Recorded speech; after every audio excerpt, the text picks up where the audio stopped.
they agreed, and this is what we have now. The appeal of Ripley's, which was originally a comic strip, right? And then there were even museums. Ripley's Blue is what? Well, there still are. There's about 22 museums, I think, throughout the country, worldwide. The appeal is that everybody likes to look at someone who's different and ask the question, why? Why have you done this? Why do you have your hair long like that? Why do you look like this? Or why do you act this way? And it's really the fascination with other people. It's sideshow circus, though, isn't it? Well, it started off... Robert Ripley used to say high-class freaks is what he used to say. And then it's absolutely evolved into what we have today, which is a whole different ball of wax. What we do today is we certainly don't classify any of our guests as freaks. We say this person does this, and this is why they do it, and this is why it's important to them. And here they are. And here they are. To give an example of this, we're going to show you a clip of, it might be a typical example of what might occur on a Ripley's Believe It or Not. Watch. When this man hits the streets, people can't help but stare. Because though he was born and bred in Los Angeles, California, he's so obsessed with world cultures, he's painfully transformed his own physical appearance. Believe it or not, even stretching his lower lip with a tribal lip plate. I'm the only one who was born in America or of American ancestry that has a lip disc. And by way of introducing our first guest of what will be many tonight, Dr. Old Doño La Baba. He likes to be called Dr. Baba, and you don't like to shake hands with people, right? Why is that? Well, you know, shaking the hand is okay, but I think that when you communicate with a person, that it's better to communicate with heart, and sometimes the hand gets in the way of heart. Why did you extend your lip that way? The lip plate is something that's worn by very many indigenous people in Africa, South America, as well as in Canada. It connects the mind, the body, and the soul to this ancestral spirit. So you have the lip plate, the facial tattoos, the neck rings like Burmese women, nose piercings similar to the Highlanders in New Guinea, earlobes stretched like the Maasai tribe. You do this to transform yourself into various cultures. Why? The age-old question. I like cultures too, but I don't do this. I think it's very important in today's world that we understand more about ourselves and more about the differences between ourselves and others and the similarities. I think that a lot of the problem that people are having with communication and association is simply because we don't understand one another. This particular way that I've chosen is one of the most ancient ways of identifying with ourselves and with others. What do you do all day, though? How do you make a living? What I do is I try to understand more about myself and understand more about others. I'm studying cultural anthropology. I go to universities, colleges, and schools, and I teach this. You lecture? Yes. Do you ever take that thing off your lip? Sometimes. Depends on what I'm eating. Does your lip go back to normal when you No, take it does not. No. Doesn't it feel weird? You get used to it. You get used to it. I want to give you another example of the kind of things you see on Ripley every Wednesday night. Let's go to this skateboarder clip. Watch. While the average 2-year-old spends the day learning to color, playing on swings, or just trying to get around, little Evan Wasser's day is quite different. Because believe it or not, Evan's amazing balance and coordination make him the world's youngest skateboarder.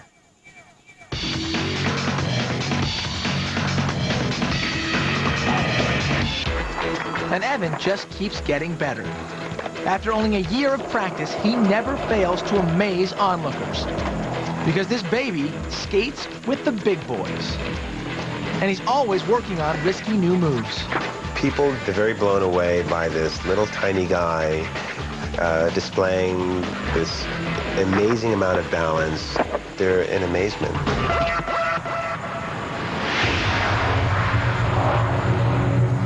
Amazing stuff. Amazing. What a Dr. Baba, do you have any health problems with all you do to yourself? No. No, there's no health problems. You find that when you have an understanding and a commitment to anything, then your psychological, physiological, and biological adjust to that understanding. People look at you kind of weird? Well, you always get people looking at you and wondering and questioning, but you get used to that. Last time when we did this, all these people are really, really Not, I mean, forget the freak concept. They're interesting people. That's the element we try to make very prevalent and upfront, tell their story, because it's not just, if you see him, you don't have an idea of why he does that. Thank you, Dr. Barber. Continue your studies.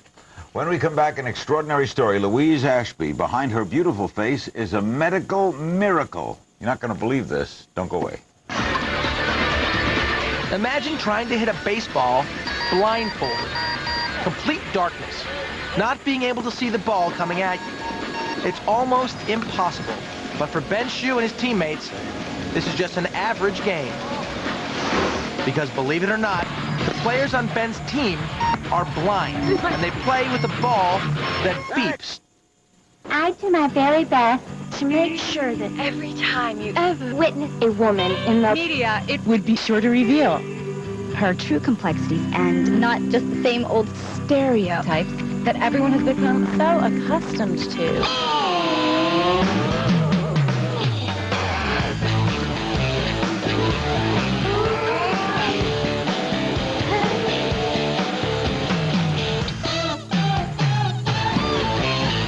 Great. Another network problem.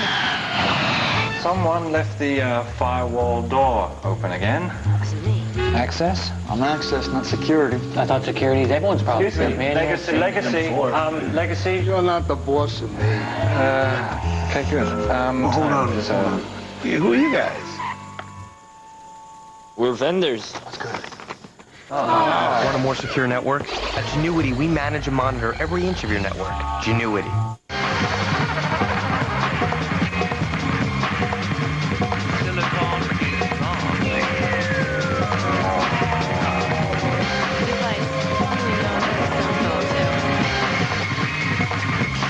The Iditarod is like wrestling with Alaska herself. I've seen her tough side. And her fragile side. I love them both. I care about her natural beauty and her natural resources.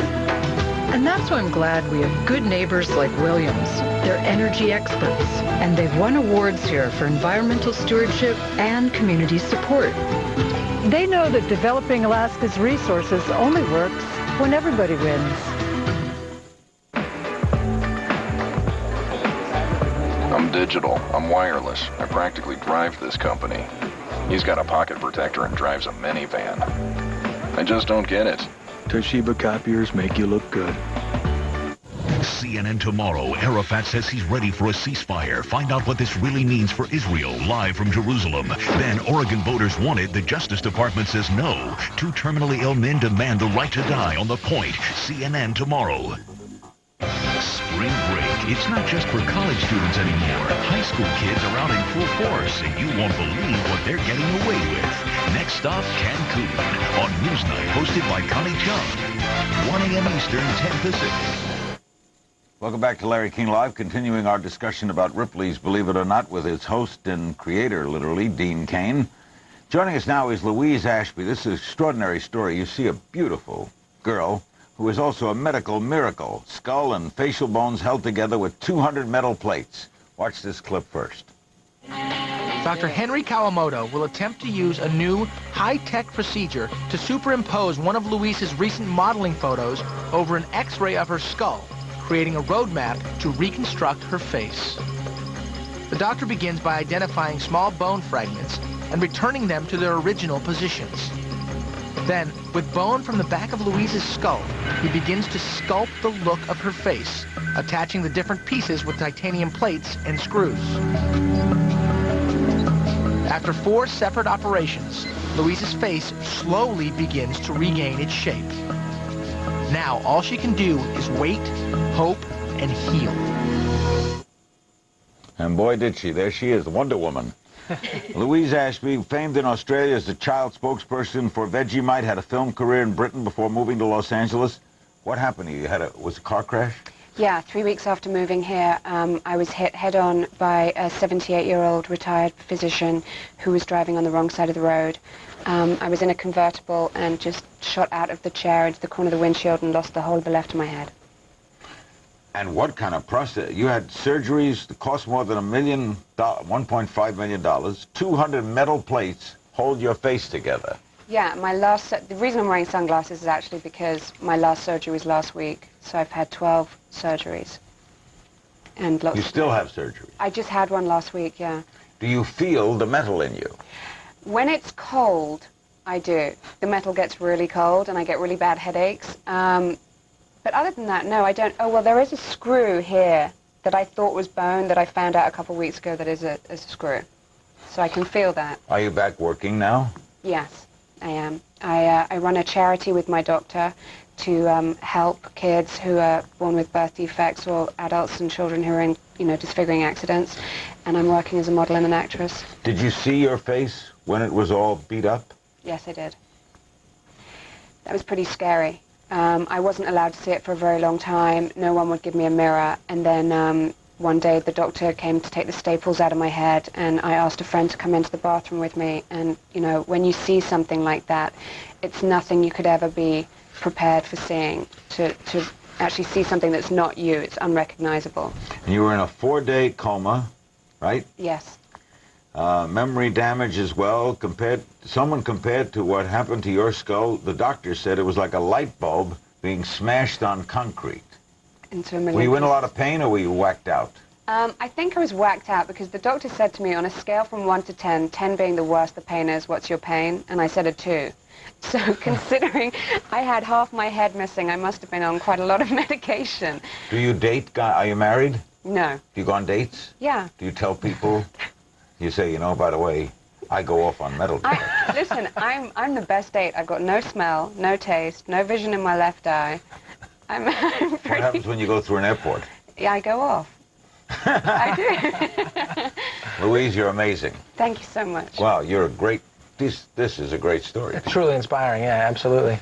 To be in front of the camera again is incredible. Good, lean into me right there, beautiful. Louise not only got back her identity, but says that the experience taught her a valuable lesson.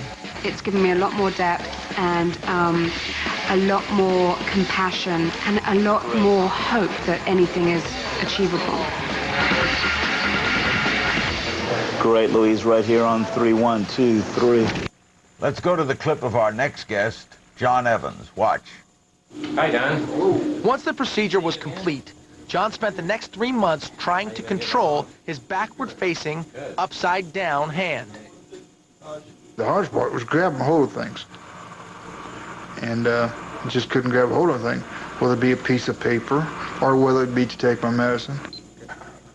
Through rehabilitation and practice, John began mastering the skills he needed to live life on his own again. And despite the incredible hardship, he never gave up.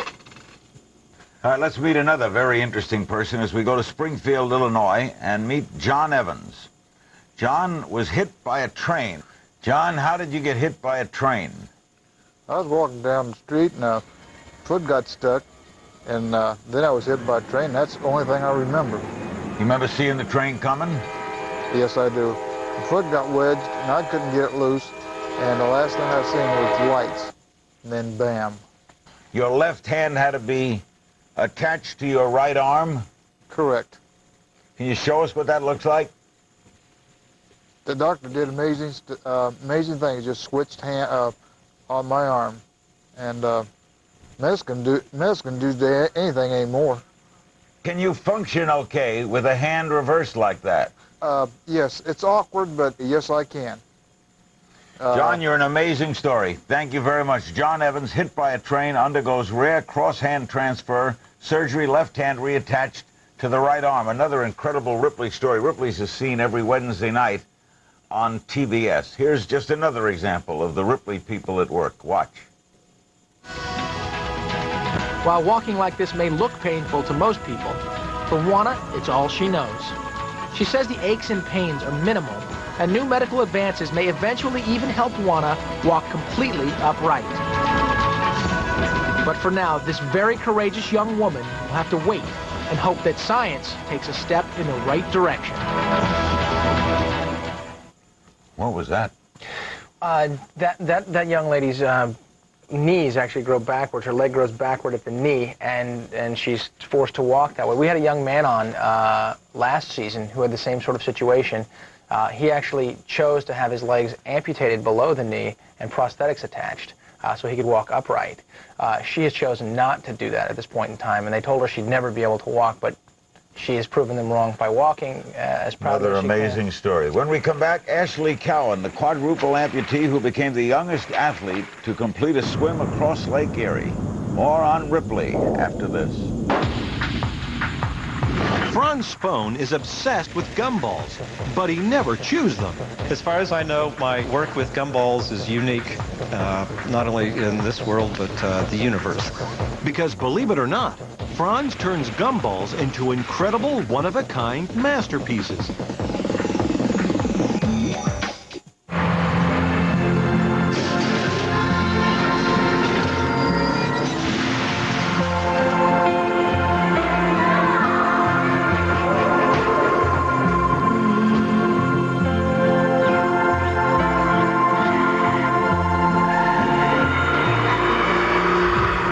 Outside may change, but the soul remains the same.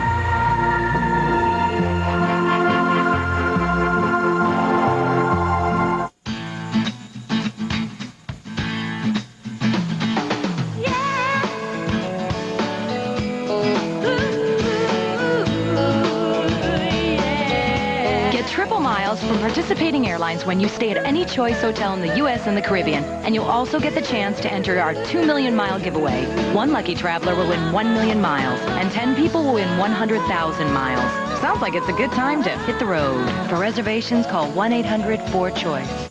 The main event on the reigning right, Bob Novak and Tucker Carlson take on their new opponents, the left-leaning powerhouse duo of Paul Pagala and James Carville on the all-new Crossfire, beginning April 1st, 5/7 Eastern, only on CNN. From Washington to the War Room, get the inside story. Wolf Blitzer reports every weeknight at 7 Eastern. You can depend on CNN. Pontiac, the official vehicle for NCAA championships, is in overdrive. And Pontiac has a Grand Am 3-point play. 2502 cashback on 2002 Grand Am. Residency restrictions apply. Or 0% APR financing on any new Grand Am. Or drive a sporty, fun-to-drive Grand Am SC for around $229 a month. $229 a month for a Grand Am. Call for lease details. The Grand Am 3-point play. Now at your participating Portland Pontiac dealer. Hi, I'm John. And I'm Sherry. When you need a new mattress, save time and money at Mattress World. Nobody can beat Mattress World when it comes to brand names, quality, selection, and service. Mattress World has the best quality in every price range. If we can't beat any price on any comparable mattress, then the mattress is free. Mattress World at Hall and Shoals Ferry behind Chevron next to Party Depot, where low overhead means low prices. It's not too late to sleep like a baby. Mattress World. This is CNN. He's mastered the art of the trick shot, the Evel Knievel jump, 5 rails, and into the cup. The deadly ricochet combo, followed by a kiss off the apron. And while this pool shark's one of the best, he's not what you think. Because believe it or not, he's only 7 years old. Now, what do you think about that? Pretty good.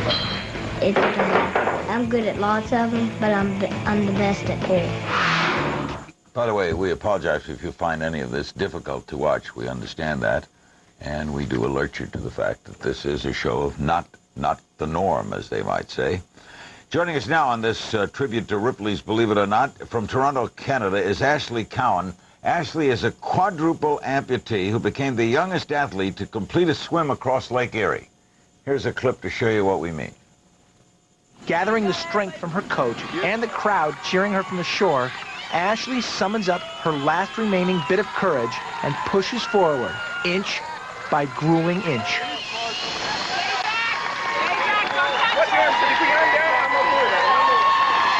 Incredibly, at 11 o'clock p.m., Ashley Cowan at last touches land. But to make the record count, Ashley must crawl out of the water unassisted.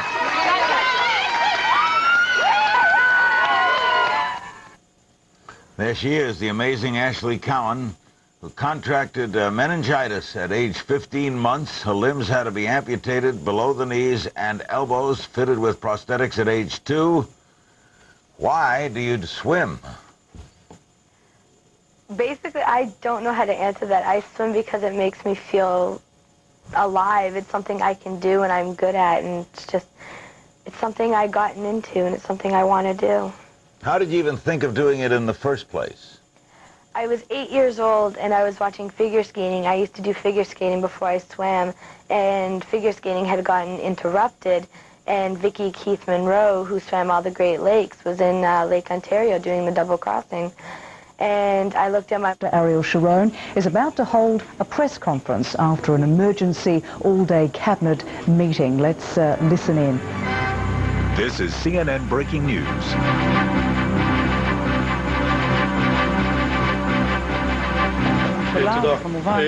Thank you. Good morning.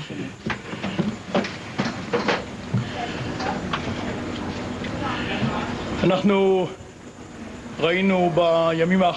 the last few days, we have seen the most dreadful terrorist attacks, from the attack at the Seder service on Wednesday evening at the hotel in Netanya, where the number of casualties has risen to 21 dead, to the events in Elon Moreh last night with 4 people killed, and the ongoing incident in Netzarim, where at this stage we have 2 people killed. I want first of all to express my condolences to the families. I know that this is a pain that cannot be assuaged, and I'm sure that we all share in expressing our deepest sympathy and condolences to the families. And I wish speedy recovery to those who have been injured. And at the moment, a large number of people are still in hospital suffering from their wounds. All of this is happening during a period in which Israel's hand was extended in peace, and Israel's hand is still extended in peace. We've done everything we could in order to bring about a ceasefire and to enter the Tenet plan immediately in order to advance every possibility of a ceasefire. Everything that we've got back has been terrorism, terrorism, and more terrorism. No sovereign state can ignore such a sequence of events. Consequently, the government decided in a special session that lasted many hours during this night, and according to the recommendations of all our security circles, the head of the military intelligence, the head of the General Security Service, and the head of the Mossad, has decided as follows, and I will read out to you the government decision. The government met tonight in a special session against the background of the grave escalation in Palestinian terrorism. The government approved the principles of an extended operation against Palestinian terrorism. I wish to inform you that during these moments as I speak, IDF forces are within Mukata, which is Arafat's head authority area in Ramallah. And Israel will act to extirpate Palestinian terrorism everywhere it exists, and consequently we will carry out extended operations until we achieve our goal. Arafat has established a coalition of terrorism against Israel. He is an enemy, and at this stage he will be isolated. The government has approved a call-out of reservists in order to carry out this operation, in order to allow the IDF to carry out continuous operations over a period of time, and at the location of additional foci of terrorism. On my behalf and on behalf of the entire government, on behalf of all Israel citizens, I wish to express our wishes for success to the IDF. At this moment, we must all show responsibility and, above all, unity. And I'm sure that this is the way that we will all behave. I would now like to ask the Minister of Defense to speak, and I'm sure he will present the operations being carried out by the Israel Defense Forces, the IDF.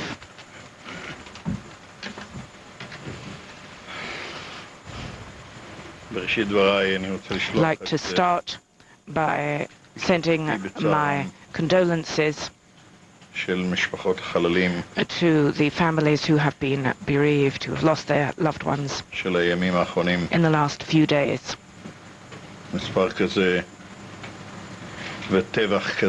Such large numbers of casualties and such massacres are ones which no government and no people can endure.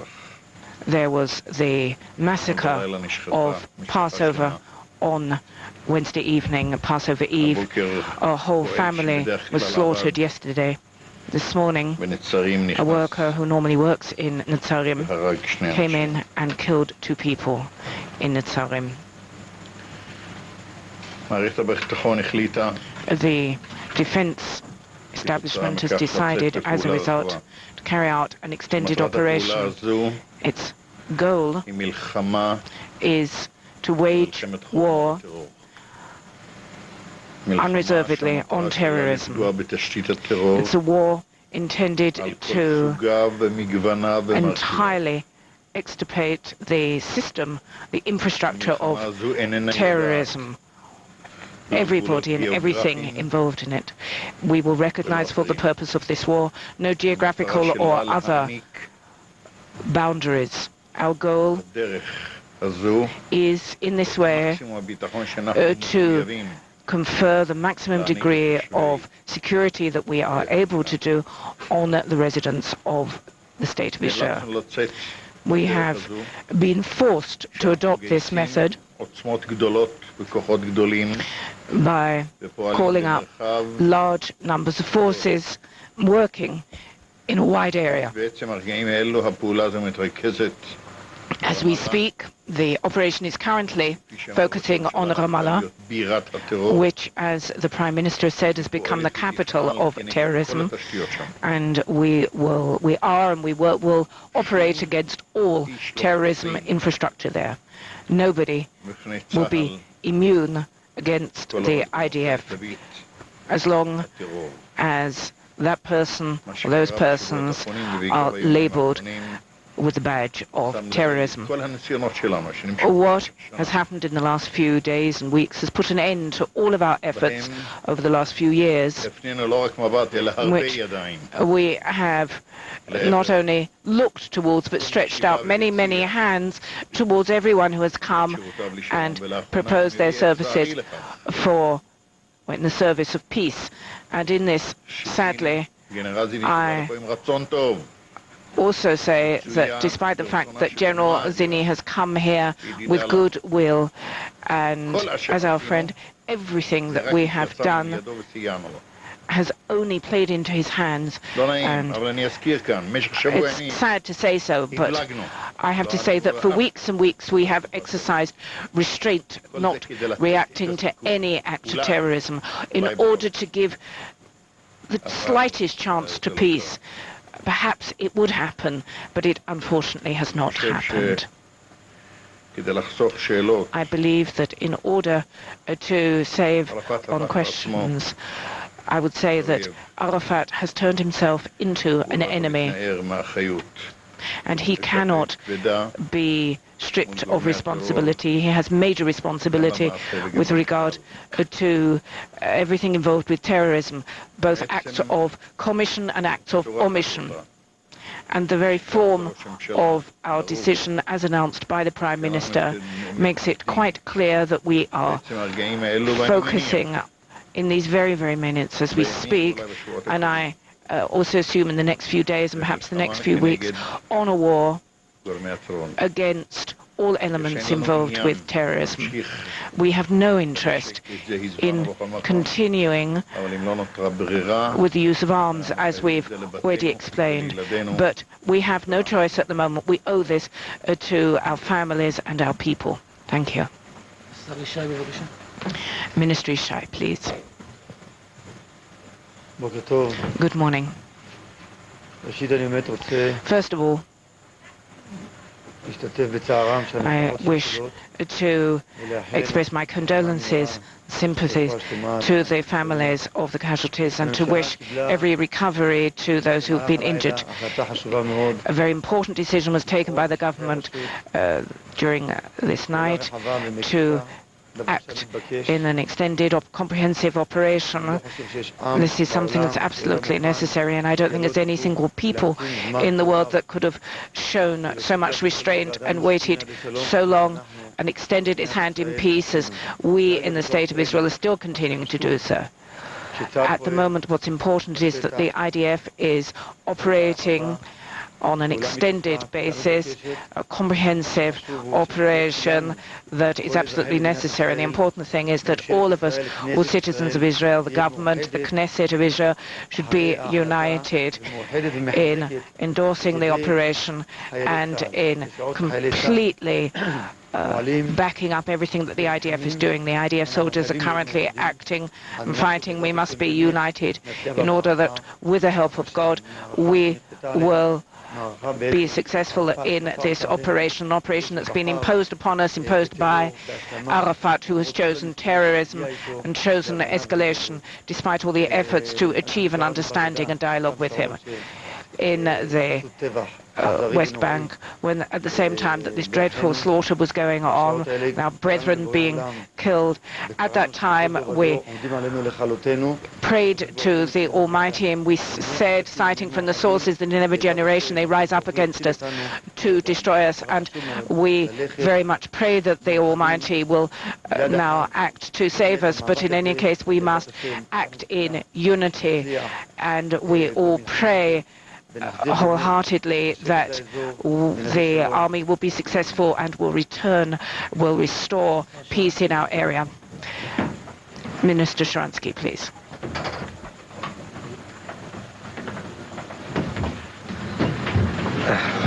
So, the question has been asked why all the ministers have come to this press conference. It's a very simple answer.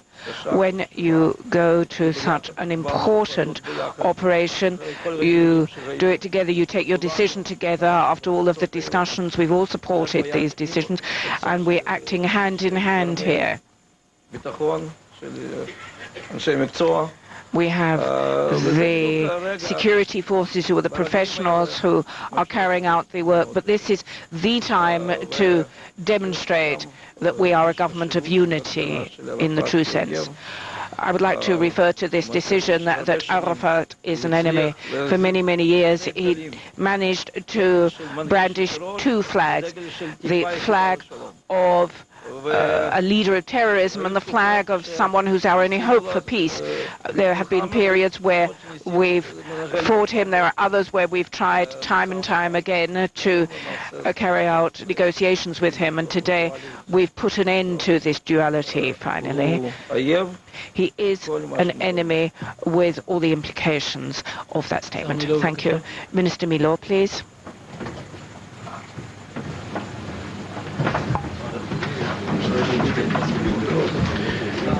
I don't wish to speak at length after everything that's been said here already.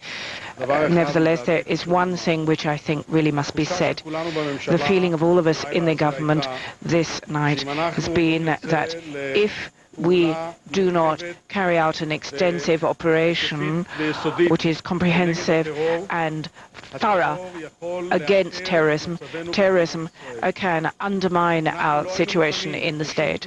We were not under any conditions prepared to give in to terrorism and the threat of terrorism, and that's why an overwhelming majority of the government resolved to go out and carry out a complete, decisive strike against terrorism and all those involved, and this war will continue until we manage to achieve the goals which the government has set for itself. We will fight terrorism and we will beat terrorism. And we were utterly united in this as one man in the government session that was held last night.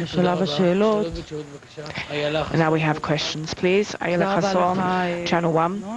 Thank you. Prime Minister, if I might, I have two questions. One is what's actually going on now in the area of Mukata? What are the reports that you're getting in? And secondly, during the government session, you talked to Colin Powell. To what extent are the Americans updated? To what extent are they supporting this operation?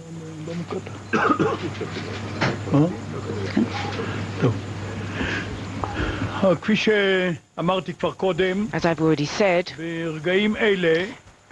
as we speak, in these very moments, the IDF forces are present in the area of Mukata. They are active there and they are finalizing their operations there. As have been said and has been laid down by the General Staff and the Minister of Defense, and as approved by the government. It's true, the Secretary of State did call and I talked to him.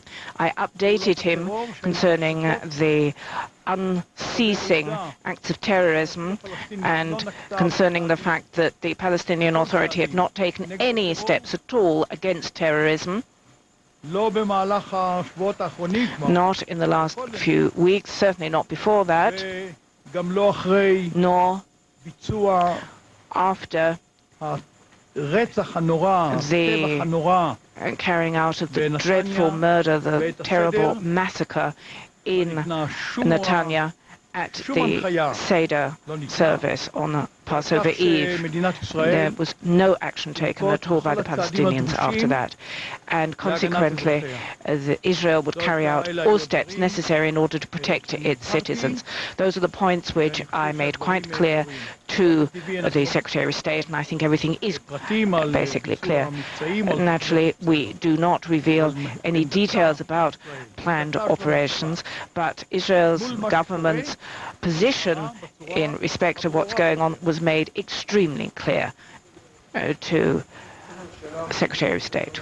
Prime Minister, what is the meaning of the decision to isolate Yasser Arafat? What does that mean? Are you going to withhold phone calls? You're going to withhold food? That's the first question. What's the meaning of isolation? Secondly, has a military goal been defined for the operation, being the reconquering of the Palestinian authorities, Palestinian territories, including the cities, towns of the West Bank? And secondly,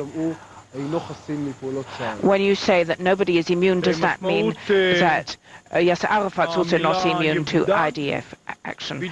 The meaning of the word isolated is exactly what it means. Will be isolated, full stop. Isolated means isolated.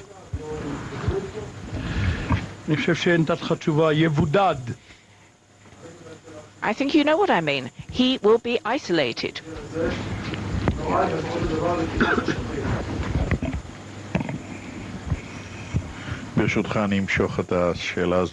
I'll deal with that question if I may.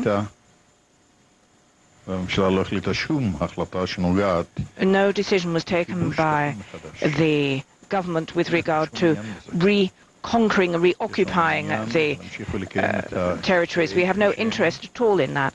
We wish for Area A to continue as it has been. There's only one single thing that interests us: to fight against the infrastructure of terrorism. That's all. And once we achieve that goal, or once we re-establish peace and quiet, we will be very interested to see normal life returning to the territories.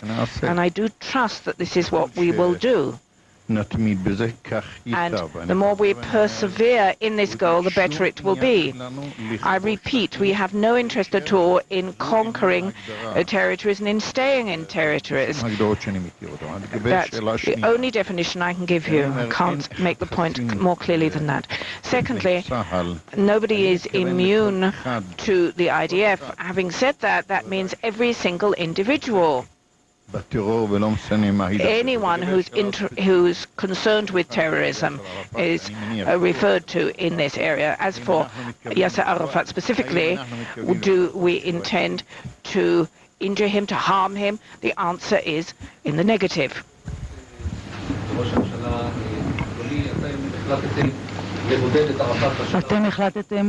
You have decided to isolate Arafat. Does that mean that in the future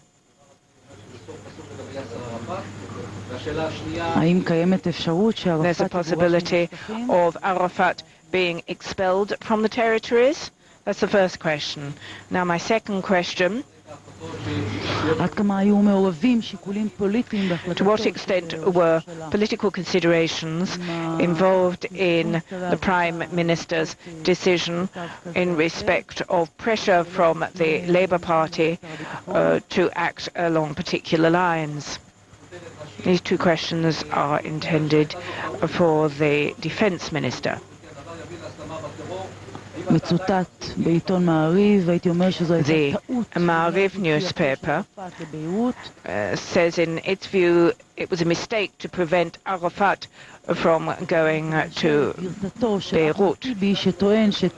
Do you endorse Ahmed Tibi's claim that tanks are currently shooting at Arafat's headquarters? Can you endorse that? The Prime Minister says, I just want to repeat what it says in the government communique. Arafat, who has established a coalition of terrorism against Israel, is an enemy and at this stage will be isolated. Question, and what about the next stage? What about the next stage? Prime Minister, I suggest that we leave things as they are written down. This is exactly the right answer to give at this stage. At this stage, he will be isolated. As with regards to your second question, I see no reason whatsoever, nor any indication at all, to renounce any single, or for any single part of the government to leave, including in particular any of the Labour elements. This issue never arose in the discussion held today. Did you have political contacts before the discussion? I have political, and I have had political contacts totally without connection with this discussion. And today also I'm going to have meetings with some of the heads of the parties who today are in opposition, because my tendency is to make the government broader based and stronger. Could you be more specific, sir?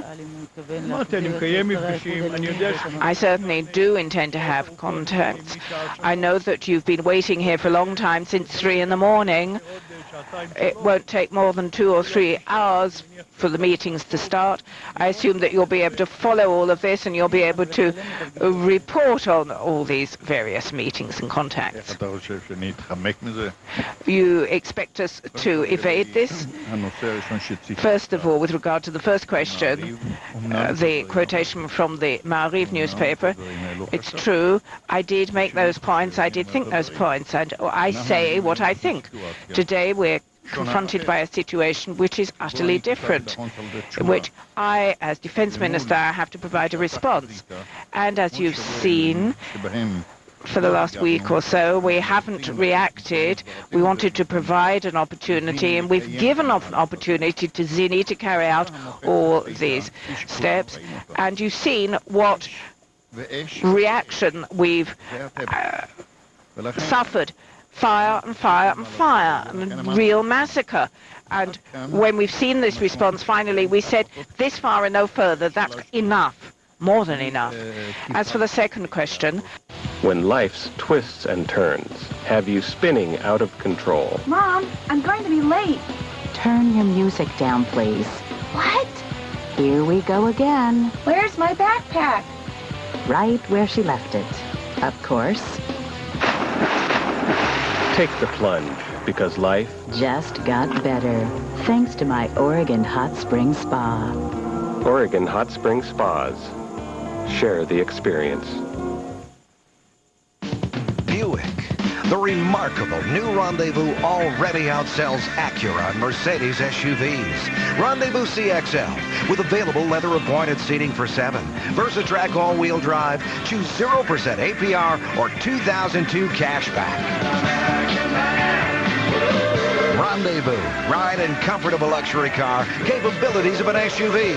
See your participating Northwest Buick dealer.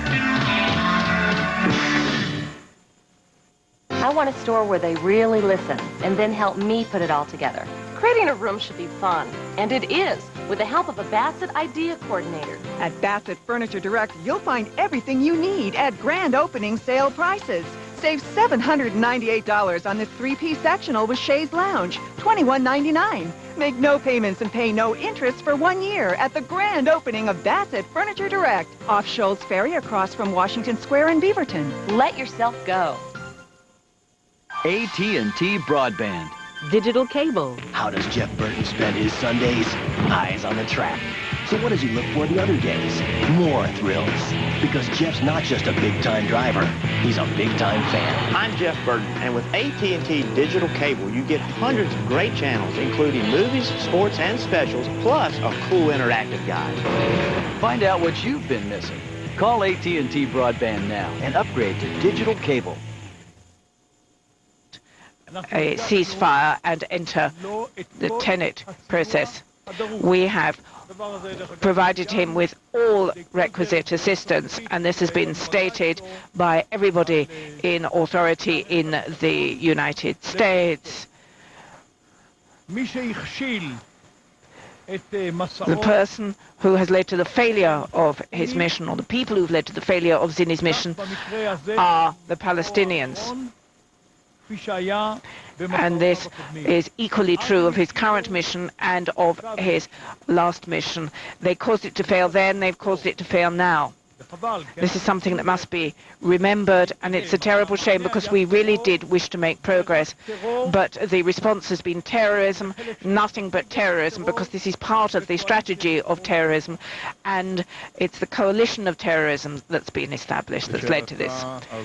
Minister of Defense, with regard to your question, I'd like to say that as a defense establishment, as the Israel Defense Forces, we take account of all possibilities, and we prepare ourselves to deal with all possibilities.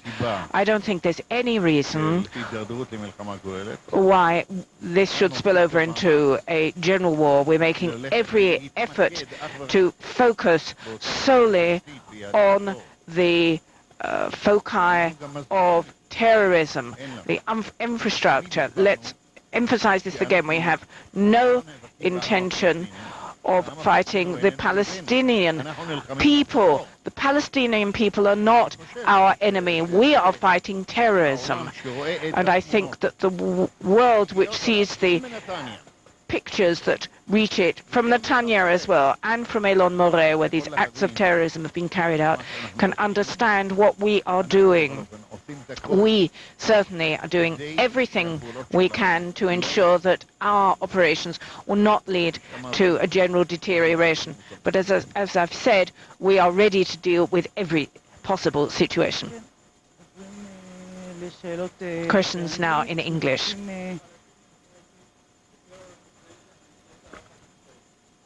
מבקשים שראש הממשלה יחזור על ההצהרה באנגלית למען הרשתות האמריקניות שנמצאות כאן כל העת.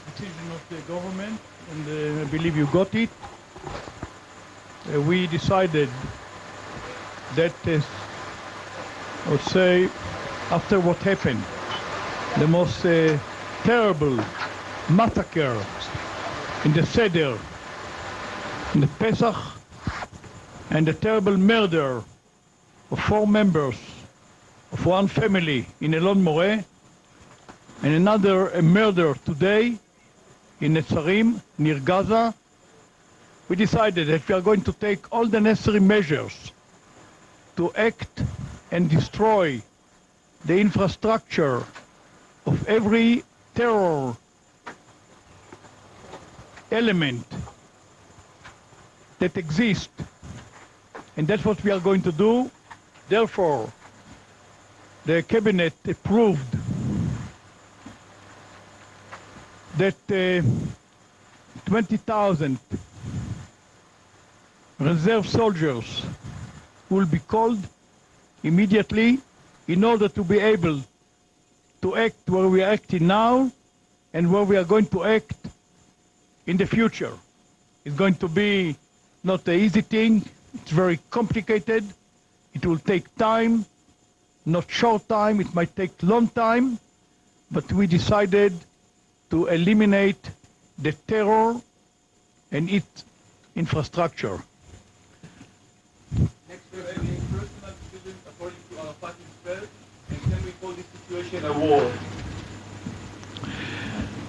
Look, as you know, we are in a war.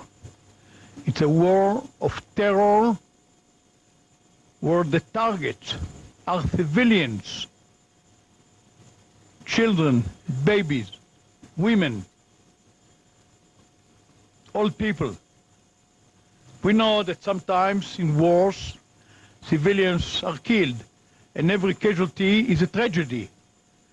But that war which is conducted against us, the goals, the targets are killing, murder and killing of civilians. And we have seen families, whole families, that just disappeared as a result of the terror. That's what we announced, that we regard Chairman Arafat as an enemy, because he decided about strategy of terror and formed a coalition of terror, and therefore is going to be isolated. Next question, English, please. People that the government of Israel decided not to hurt, like Marwan Barghouti or people in official Palestinian, are they in the risk now? We are not going to give any details about that. We are going to act against the terrorists, their supporters, and those that instigate their most terrible acts of murder. אודי, כיצד להערכתך ההחלטה שלכם ללכת למבצע הצבאי הזה משליכה על התנאים שארצות הברית רצתה כדי להגיע למתקפה מול איראן? והאם אתה יכול להגיד היום לציבור בישראל שאתה כראש הממשלה, כמנהיג של העם היהודי, משוכנע שהמבצע הזה יביא לי יותר ביטחון? Can you say now, as the Prime Minister of Israel, that this will bring about more security for the citizens of Israel? There's no connection at all between the operation that we're currently carrying out in its broad coverage and scope and any possible decisions that may or may not be taken with regard to Iraq. We have the responsibility to act, and this responsibility is to bring security for the citizens of Israel. We've tried out various ways. It's true that now this is a period of major losses, whole families who have suddenly vanished from our existence. But I must say that we've had many successes as well. The security forces, all of them have had many, many successes. Had it not been for those successes, the acts of terrorism would have brought out far more and even worse losses. I'm not going to sit here and give you any undertaking as to what time, what day terrorism will vanish. There are no magic solutions. There are no panaceas. Anyone who thinks that there are panaceas is wrong. This will be a complex, long drawn-out, protracted operation. Battle against terrorism is a long thing. There are military aspects, of course, and also there are diplomatic ones, in terms of us and our relationship with the world. And we will be running and examining and looking after all aspects. We will do everything with consideration. We will weigh up every single aspect. Thank you.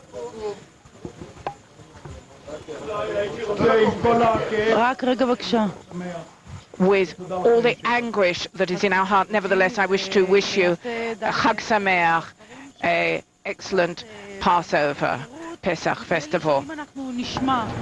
Israel's hand is still extended in peace, but we are in a war. Those are the words of Israeli Prime Minister Ariel Sharon, who has just declared that, quote, Yasser Arafat is an enemy who will be isolated, but he did fail to give any details on that.